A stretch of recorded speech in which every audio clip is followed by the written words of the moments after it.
causing rivers to run dangerously low. Levels along the Pomperaug River have fallen so much, water conservationists are asking some towns to make some big cuts. Channel 3 Eyewitness News reporter Eliza Krasinski is joining us live from Southbury with more. Eliza. Yeah, Erin, good evening. We have not seen much rain here in Connecticut in a while, so keep in mind that the water you do use can impact ecosystems here in local rivers, and some communities are even asked to take precautions and conserve their water. We're in a stage right now where the Pomperaug River is at about 7 cubic feet per second, about a half foot to a foot of water depth in the river.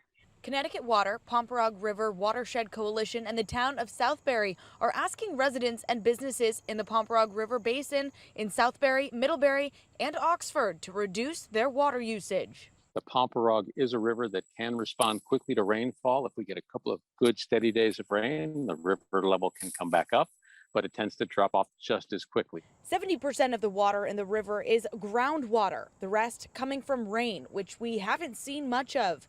And with these shallow depths, it makes it hard for fish to move up and down the river, affecting their growth patterns. If we can reduce the amount of volume that's being pulled out of the ground, it will help retain that flow. With the absence of rain, really the water we're seeing in the river is groundwater.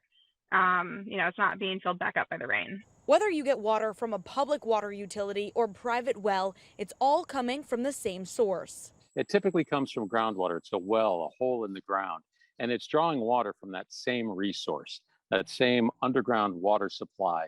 And it's that withdrawal of water that really has an impact on the Pomperaug River here. So what can you do? 3 main things that you can do to reduce the amount of water you use is 1, make sure your dishwasher and washing machines are full. 2, turn off the faucet when you're brushing your teeth. And 3, reduce outdoor irrigation and don't plant any new vegetation. So there's so many things that you don't really need to run your water for, and you can be a little more aware of what you're doing, and that's all it takes is a handful of people here and there, and little by little everything gets better.